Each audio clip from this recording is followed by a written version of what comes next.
sebenarnya ini jadwal sudah kami temukan ya ini cuma kebetulan saya ada kegiatan lain yaitu di penyegaran. Jadi saya sampai di saat itu mendampingi karena kita perjalanan individu juga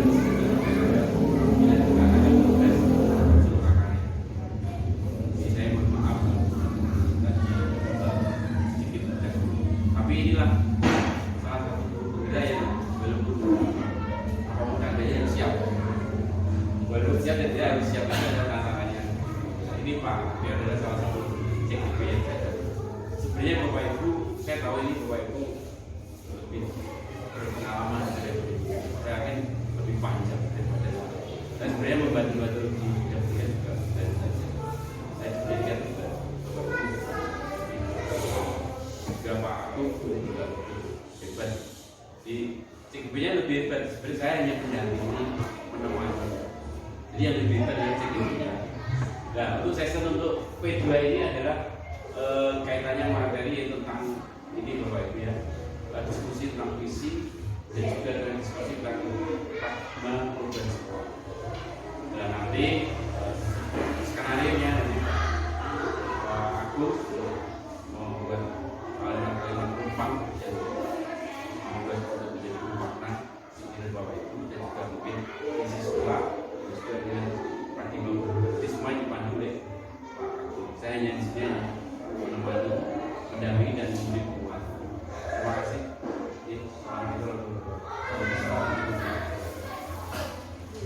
Kembali terima kasih Bapak Ibu semuanya dan juga Pak Deni selaku pengajar praktik yang mendampingi saya selaku calon gubernur angkatan 7 Kabupaten Gerobokan.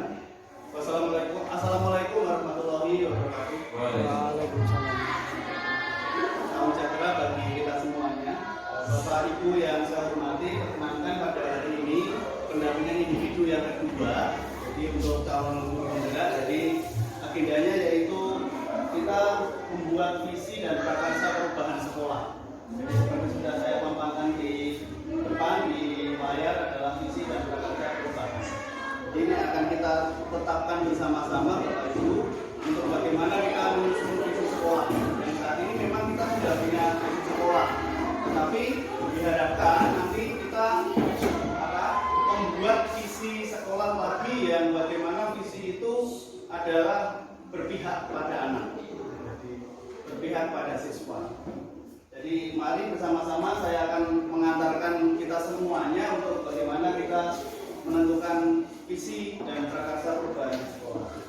Jadi, seperti saya sampaikan tadi Bapak Ibu, pengajar praktik saya adalah Bapak Heri Yanto. Sebenarnya saya kurang tahu karena beliau tidak pernah mencantumkan gelarnya, entah SPD, MPD, apa saya kurang tahu. Jadi beliau pengajar praktik saya, kemudian kebetulan Bapak Kepala Sekolah adalah Pak Arianto dan saya sendiri. Bapak Ibu, untuk mengantarkan itu Bapak Ibu, di kurikulum Merdeka juga kita sudah belajar bagaimana konsep belajar, Merdeka belajar menurut Ki Hajar Dewantara. Jadi yaitu ada 3 yang panjenengan sudah hafal di luar kepala, tentunya yaitu Ingat Surodo, Ing Madya Mangunkarso dan Tuturi Handayani. Tetapi yang dipakai oleh dunia pendidikan adalah diambil yang belakang ini, hanya saja diambil tapi itu mewakili kesemuanya. Yaitu Ingat Surodo, orang tua atau kita dulu di sekolah memberi teladan yang baik pada para siswa kita. Sedangkan Ing Madya Mangunkarso yaitu dikenal memberikan semangat, ide, semangat pada para peserta kita untuk maju. Kemudian Tuturi Handayani kita sebagai guru memberikan motivasi kepada para peserta didik. Bapak Ibu yang saya hormati, jadi pendidikan itu menurut Ki Hajar Dewantara adalah tuntunan dalam hidup tumbuh kembang anak-anak sesuai dengan kodrat mereka, baik kodrat alam maupun kodrat zaman. Jadi kalau paradigma pendidikan zaman dulu Bapak Ibu, jadi anak-anak adalah merupakan kertas putih yang bagaimana kita guru adalah yang menulis di dalamnya. Tetapi paradigma pendidikan itu yang dipandang sekarang itu adalah kurang tepat. Jadi anak-anak bukanlah kertas kosong lagi, tetapi anak-anak sudah punya kodratnya sendiri-sendiri. Ya, baik kodrat alam sesuai dengan mereka tempat tinggal mereka, dan kodrat zaman mereka saat ini. Jadi pendidikan zaman dahulu dengan pendidikan zaman sekarang memanglah berbeda. Maka dari itu kenapa kita juga belajar di PNM, di KM itu bahwa kurikulum apa harus berubah, karena kurikulum disesuaikan dengan perkembangan zaman. Jadi makanya pendidikan di Indonesia juga kurikulumnya berubah terus. Jadi kita sebagai kaum pendidikan diharapkan juga tidak alergi lagi dengan perubahan yang ada. Itu harus kita ikuti. Selanjutnya Bapak Ibu, itu adalah filosofi pendidikan pemikiran Ki Hajar Dewantara. Pendidikan sejatinya adalah mendidik anak ya dengan segala kodrat yang melekat pada dirinya sesuai dengan kodrat alam dan kodrat zaman seperti saya sampaikan tadi. Jadi guru Bapak Ibu adalah diibaratkan sebagai seorang petani atau tukang kebun yang bagaimana menuntun menanam tanaman mereka sesuai dengan tanaman yang mereka tanam itu. Jadi kita tidak bisa memaksakan padi untuk tumbuh menjadi jagung atau sebaliknya, tidak bisa memaksakan jagung itu tumbuh menjadi padi. Tapi bagaimana kita menumbuhkan jagung atau padi itu sesuai dengan kodratnya. Padi yang biarlah tumbuh menjadi padi yang berkualitas bagus, super. Jagung juga begitu. Kita kelola, ada gulma, dibuang gulmanya, ada penyakit, disemprot penyakitnya. Itu yang diharapkan. Filosofi pemikiran Ki Hajar Dewantara itu yang kita terapkan di dalam pendidikan saat ini. Itu Bapak Ibu. Jadi ini adalah profil pelajar Pancasila itu juga yang kita dengung-dengungkan untuk diterapkan di dalam kurikulum kita saat ini. Yaitu arahnya kepada pendidikan karakter Bapak Ibu. Ya, pendidikan karakter di kurikulum yang lalu juga sudah selalu ditanamkan, tapi mungkin disisip-sisipkan. Tapi kalau sekarang kan sudah diberi wadah sendiri, yaitu P5 itu, profil penguatan pelajar Pancasila. Di 5 profil pelajar Pancasila itulah nanti yang akan menjadi dasar juga kita menentukan visi sekolah kita, menentukan prakarsa perubahan yang akan kita ambil sesuai dengan profil pelajar Pancasila itu. Yang pertama yaitu beriman dan bertakwa kepada Tuhan Yang Maha Esa. Kemudian berkebinekaan global, mandiri, bernalar kritis, bergotong royong dan kreatif. Ini tidak akan saya bahas satu persatu, Bapak Ibu panjenengan sudah belajar banyak juga di PNM, di platform Merdeka Mengajar itu. Jadi kita sudah paham tentang profil pelajar Pancasila. Kemudian Bapak Ibu, saya selaku calon guru penggerak itu dibekali dengan yang namanya nilai guru penggerak dan peran guru penggerak. Ini yang menjadi dasar kami sebagai guru penggerak nanti berjalan ke depan. Ya, nilai guru penggerak itu ada 5 ini Bapak Ibu: berpihak kepada murid, kemudian mandiri, kolaboratif, inovatif dan reflektif. Jadi seorang guru penggerak itu harus berpihak pada muridnya. Kemudian mandiri. Jadi tidak bergantung sepenuhnya pada siapapun, tapi mandiri. Ada tugas mendadak juga bagaimana kita membagi waktu. Seperti disampaikan Pak Heri tadi, harus siap ya, kapanpun. Kemudian kolaboratif, harus ada kerjasama dengan semua pihak, baik pihak di lingkungan sekolah maupun di luar sekolah. Ya, kalau di sekolah tentunya dengan bapak dan ibu dan bapak kepala sekolah.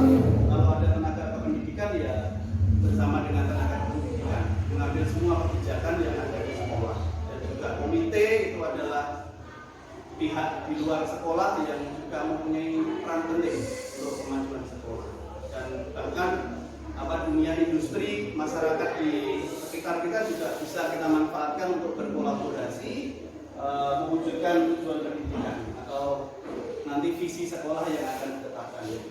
Kemudian inovatif itu jelas dan reflektif. Jadi reflektif itu penting Bapak Ibu.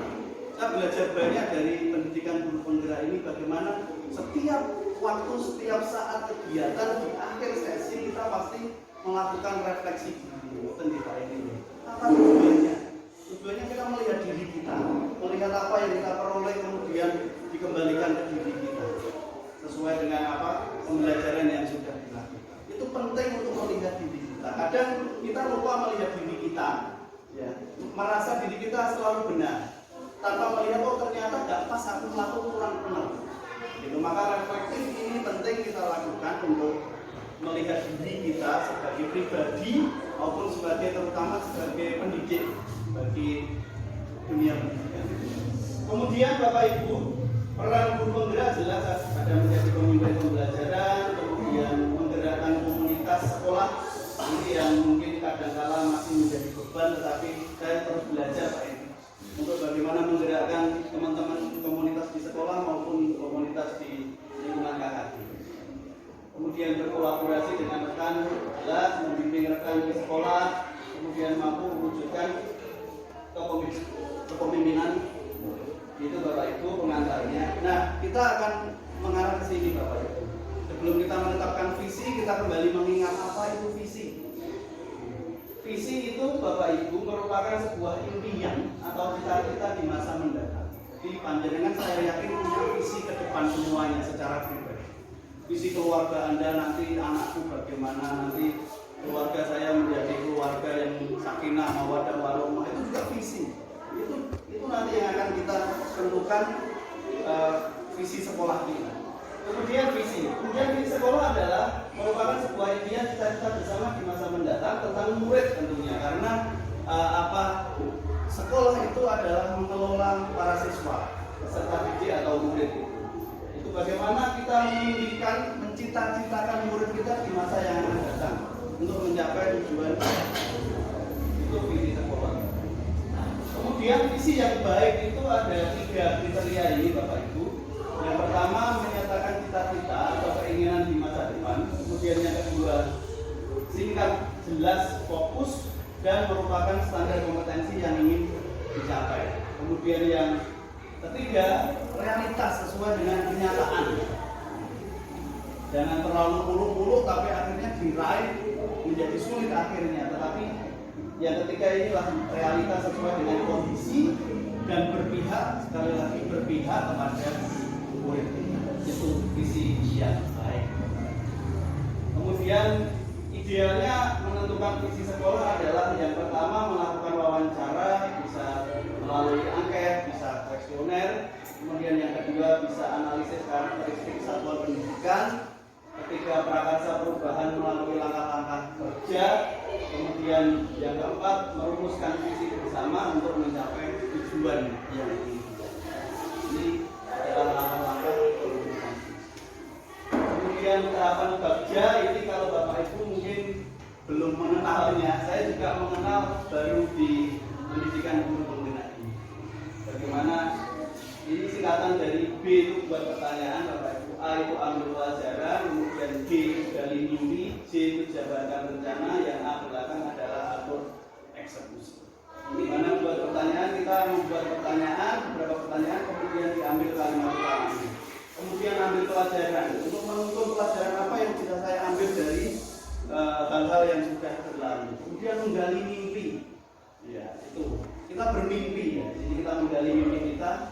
Kemudian yang keempat menjabarkan rencana. Setelah punya mimpi direncanakan. Dan setelah direncanakan mengatur eksekusi, membuat eksekusi. Itu Bapak Ibu. Mari Bapak Ibu, saya akan memandu Bapak Ibu ini pokoknya atur langsung foto zaman perpisahan kelas 6. Ini formasi lengkap ya Bapak Ibu. Formasi lengkap ini Pak. Ini formasi lengkap. Ini Pak Kepala Sekolah, ini Pak Toto, ini Pak Agus Sudiono, Guru Agama Islam, ini Pak Diki, Guru PCK, Ibu Nani sekarang stop kelas 2, ini Bu Tendras, kebetulan tadi namun mundur Pak Ibu, karena hamil besar.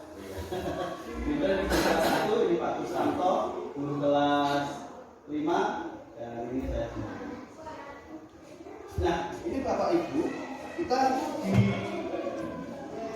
diadakan pada pertanyaan pemantik untuk menyusun visi. Saya contohkan dulu ya Bapak, kita keluar dari sini.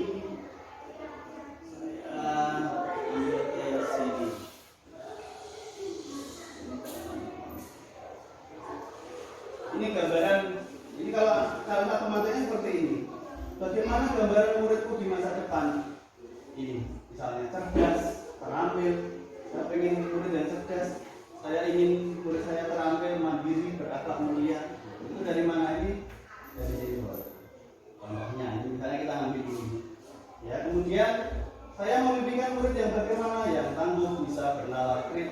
berjihad, berkarakter, gitu ya.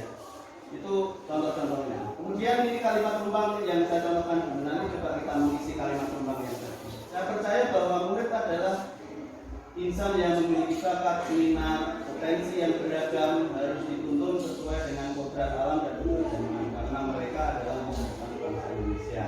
Itu misalnya. Itu kalimat tembang yang. Terus di sekolah saya mengutamakan titik-titik. Jadi kalau misalnya di sekolah mengutamakan pembentukan karakter dan mewujudkan lingkungan belajar yang berpihak pada murid, misalnya seperti itu. Kemudian murid di sekolah saya sadar betul bahwa untuk mencapai keberhasilan mereka harus terlibat aktif dalam pembelajaran mandiri, mengembangkan potensi dalam diri mereka masing-masing, misalnya itu. Kemudian saya dan guru lain di sekolah saya yakin bahwa untuk membentuk murid yang berakhlak mulia dan cerdas, guru harus menjadi teladan bagi anak, terus bergerak agar tercapai kemasikan. Ini sama lanjutannya tadi, berkolaborasi dengan orang tua, dengan semua pihak untuk menciptakan lingkungan yang berpihak. Saya dan guru lain di sekolah saya paham bahwa misalnya setiap anak itu unik, mereka punya bakat masing-masing, punya minat yang berbeda-beda dengan satu dengan yang lain, potensi yang berbeda, sehingga dibutuhkan kolaborasi bersama untuk menuntun tumbuh kembang mereka sesuai program. Ini Bapak Ibu, ini visi saya Bapak Ibu, untung beda. Ini bisa kita jadikan acuan untuk visi sekolah kita kalau contoh, tapi ini bisa dipakai juga ya Pak ini kalau memang itu nanti sesuai. Nah, ini kemarin saya mencoba merumuskan visi saya sebagai guru penggerak, yaitu mewujudkan strategi yang cerdas, terampil, kreatif, mandiri, dan berakhlak mulia dalam lingkungan belajar yang berpihak. Itu visi saya kemarin yang saya tetapkan. Kemudian alasannya apa? Ya itu tadi. Ya, ini saya kembali ke sini tadi.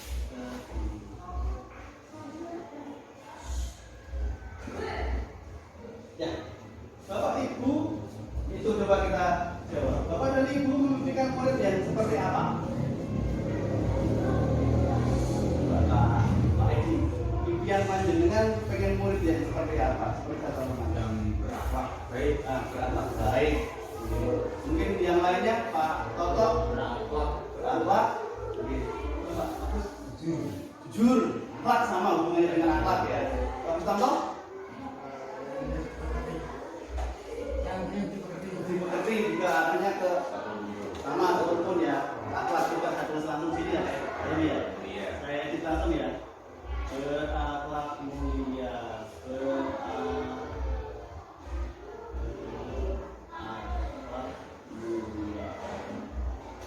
adakah lagi Bapak Ibu tadi seperti misalnya kreatif, mandiri, terampil,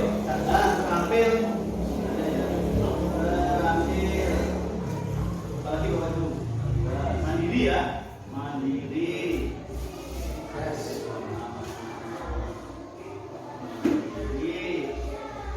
cerdas, selalu bahagia. Ya, penting itu Pak, kalau selalu bahagia selalu bahagia itu penting, memang kita itu harus mewujudkan kebahagiaan yang sesungguhnya bagi para peserta. Itu memang tugas kita sebagai prinsip. Ya, itu sudah cukup saya kira yang ini Bapak Ibu, kalimat tembang yang ini, pertanyaan tembang yang ini. Kita lanjut ke ini langsung saya ketik saja nanti supaya langsung saya edit. Kemudian kita percaya bahwa murid kita adalah titik-titik. Contohnya ini unik. Coba ya, saya bandingkan dengan janjinya saya tadi. Memiliki bakat. Bakat saya. Unik, tadi bisa ya, unik. Terus apa? Tangguh. Unik. Memiliki bakat yang berbeda. Tangguh, tahan banting. Apalagi bagus? Tangguh. Iya. Apalagi Pak Ibu? Minat, bakat, berapa total? Tanggung jawab. Tanggung jawab. Oke, itu apa? Hal yang kita percaya dimiliki oleh para murid kita. Murid yang unik, yang memiliki bakat, yang tangguh, bertanggung jawab. Kemudian kita mengisi kalimat perubahan berikutnya, Bapak Ibu. Apa yang kita utamakan di sekolah? Berpihak pada anak. Oke, satunya 100 miliar. Berpihak pada anak. Ramah boleh kepada anak. Boleh bantu. Ini saya yakin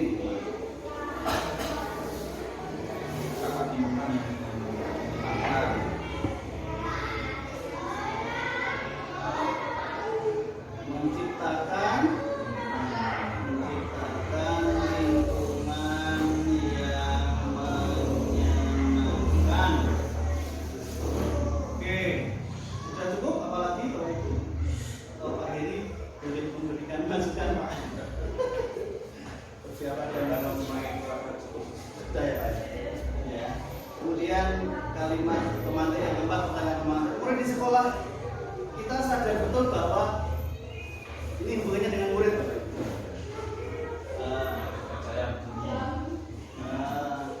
Mempunyai kepercayaan diri, terus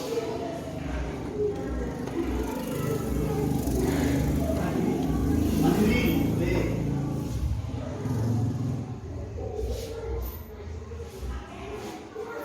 boleh Ibu. Ini saya bandingkan dengan yang sini. Saya ini punya potensi yang berbeda ya juga berkarakter, gitu ya. Berkarakter.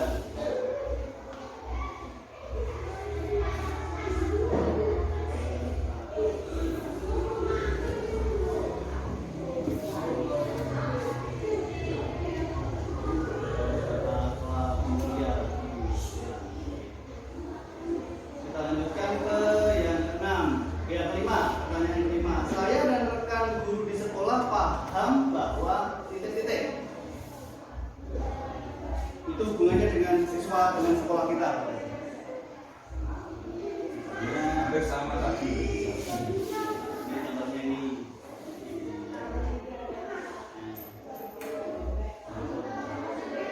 Ini, misalnya contohnya itu, paham bahwa anak didik mempunyai bakat minat, itu rangkuman dari tadi ya.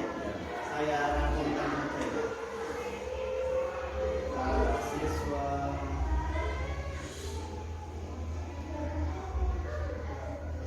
memiliki bakat dan minat yang berbeda, yang harus dikembangkan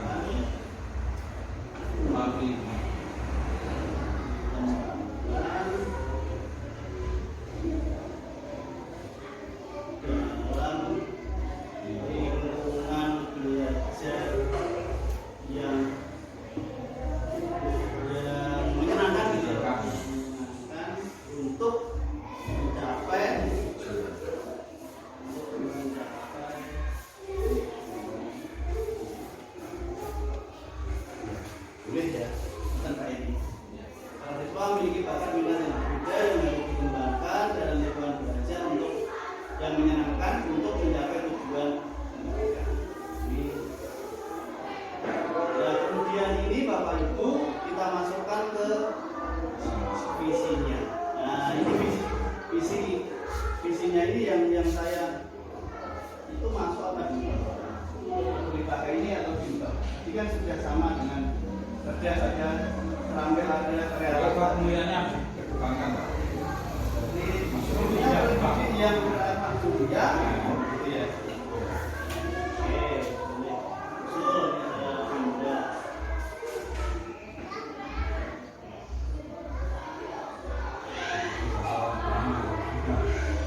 Tapi ini sudah arahnya sudah sama tadi. Kalau ini kan tadi baca ambil kreatifnya lingkungan yang menyenangkan, tapi di sini kalimatnya lingkungan yang berpihak pada murid.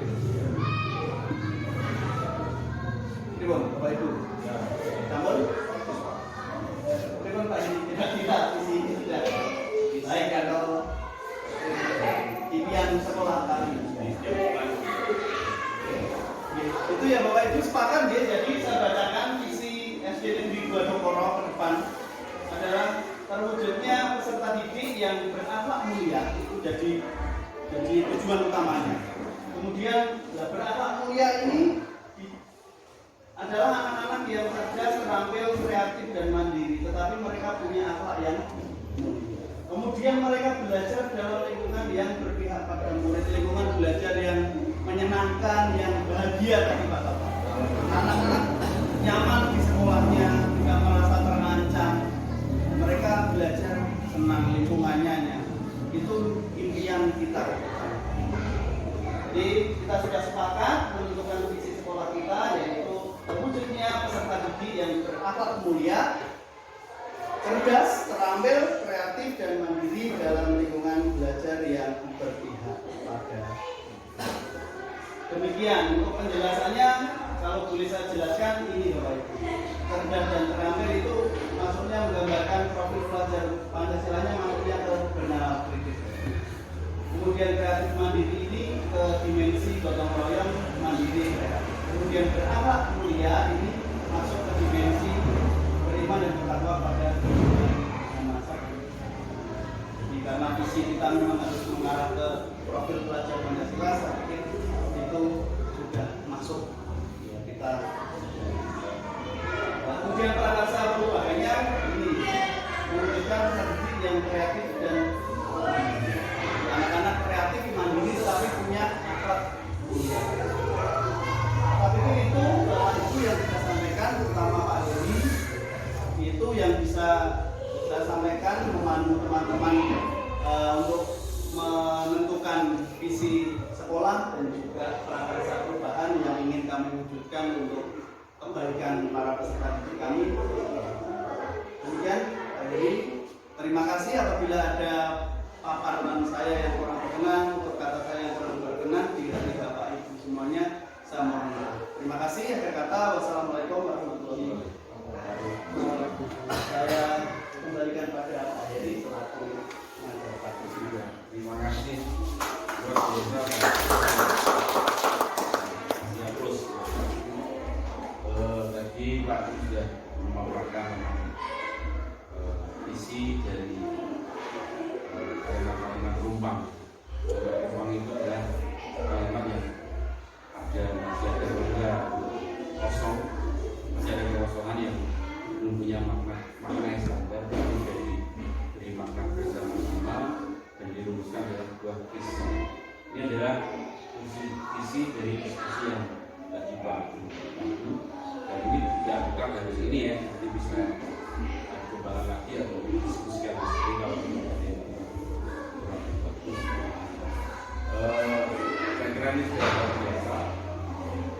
Saya sepenuhnya saya sarankan terus mana. Kemudian yang kedua ya berkaitan dengan baca atau kata bukan itu Pak. Biasanya dari pertanyaan, dari mimpi, dari eksekusinya. Karena ini baca ini sangat efektif sekali Bapak untuk membuat sebuah paradigma atau perubahan di sekolah. Karena perubahan ini berdasarkan dari pertanyaan yang ada, kemudian dari manfaatnya, kemudian eksekusi. Jadi pakai baca ini sangat bagus. Kalau memang kita mau membuat sebuah perubahan dari belajar yang selama ini, mungkin ada yang hal yang tepat. Kalau sudah siap bisa dipresentasikan. Kalau belum ya nanti lain waktu video kirim ke saya. Karena ini dada ya Bapak, tapi harus siap. Tapi sudah luar biasa.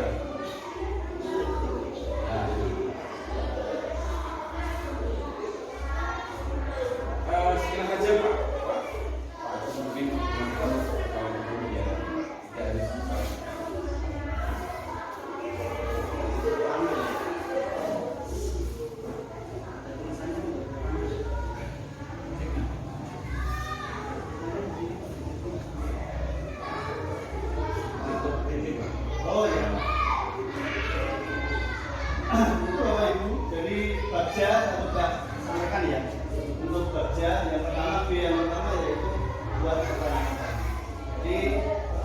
dibuat untuk menentukan arah penyelidikan kita, arah bagaimana kita kemudian menentukan tindakan yang diharapkan. Kemudian apa yang harus saya lakukan untuk mewujudkan peserta didik yang kreatif dan mandiri? Itu pertanyaannya itu. Apa sih dilakoni untuk mewujudkan peserta didik yang kreatif dan mandiri? Ini misalnya tindakannya berkomunikasi dengan kepala sekolah, berkomunikasi dengan teman sejawat. Penting, jadi komunikasi itu memang utama Bapak Ibu. Jadi kalau ada miss, repot. Atau bisa disingkat informasi dengan warga sekolah. Dengan warga sekolah.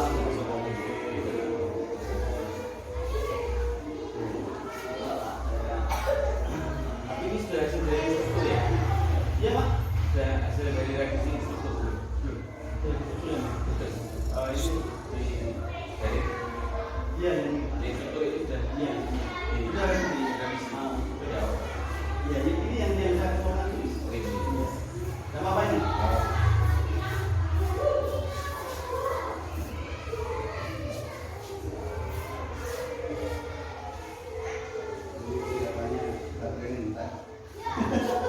Pakai ini aja.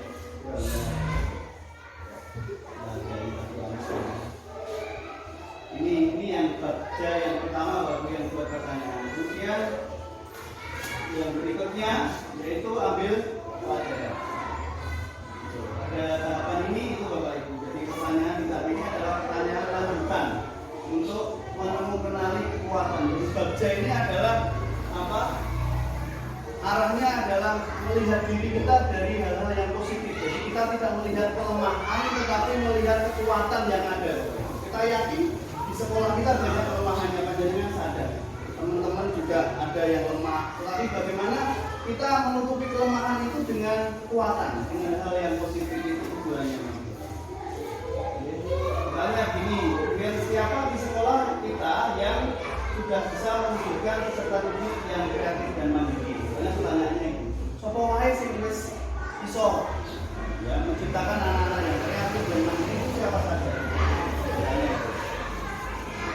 Kemudian pertanyaan yang kedua, kegiatan apa saja yang bisa dilakukan untuk mewujudkan peserta didik yang kreatif dan mandiri? Jadi kegiatan apa yang bisa kita lakukan, yang kita laksanakan di sekolah maupun di kelas kita masing-masing untuk mencapai ini, mencapai siswa yang kreatif dan mandiri.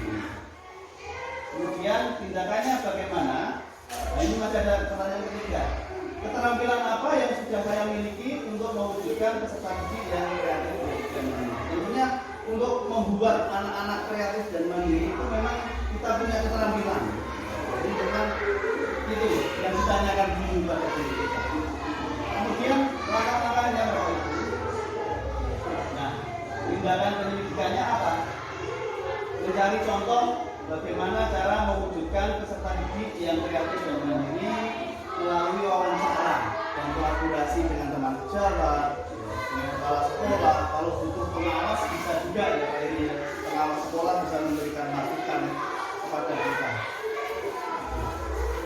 Kemudian wawancara survei, sebenarnya ini satu sebabnya wawancara survei pengalaman dari kepala sekolah atau pengawas sekolah.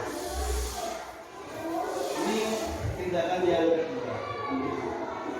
Kemudian gali mimpi, ya BAG, gali mimpi B-nya.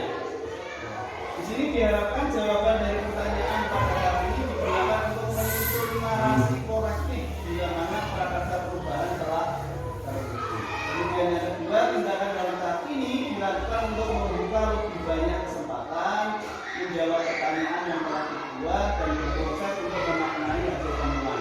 Menggali mimpi bersama-sama, kapan, di mana, dan dengan siapa saja. Pertanyaannya, nah di sini yang saya coba rumuskan adalah apa kebiasaan baru yang saya bayangkan jika peserta didik bisa kreatif dan mandiri. Kalau peserta didik bisa kreatif dan mandiri, apa bayangan kita? Kemudian ini tindakannya. Bayangannya bahwa tindakannya para peserta didik, siswa tidak takut lagi berbuat kesalahan, tetapi mereka menjadi paham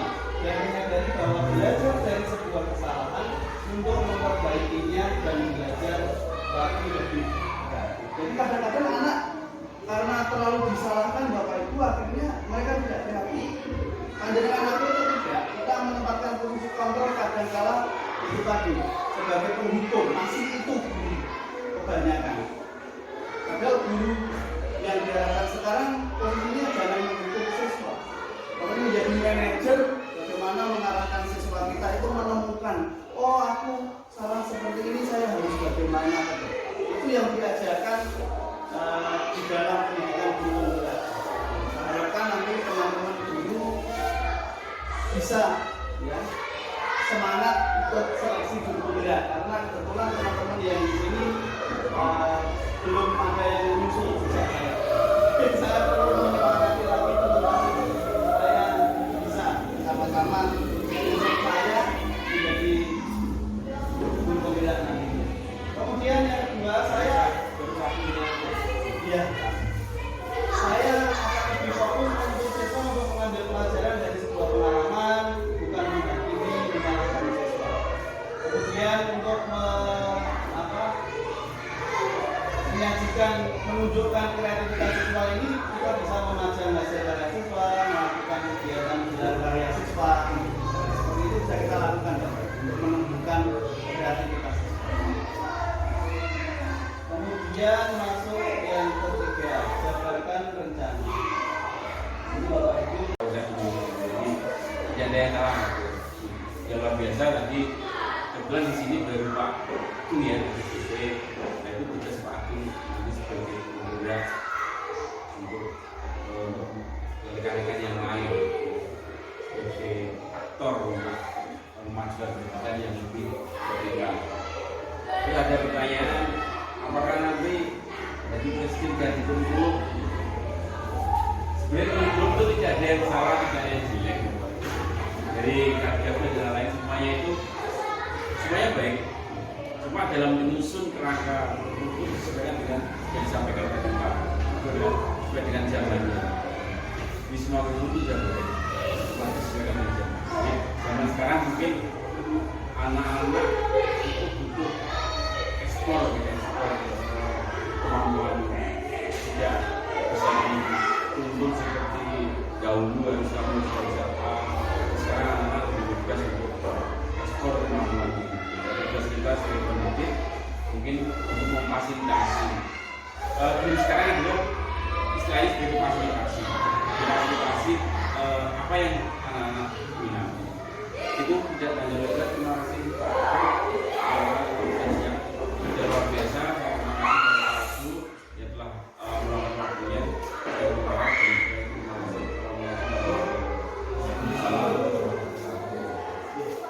Terima kasih Bapak Ibu guru kajian 2 Dokoro yang saya hormati. Terima kasih kesediaan panjenengan bersamai saya bersama beliau Bapak Heri Yulianto selaku pengajar praktik saya untuk melakukan pendampingan individu yang kedua ini. Jadi panjenengan jangan bosan nanti kalau ketemu beliau karena masih sampai pendampingan individu 7 kali.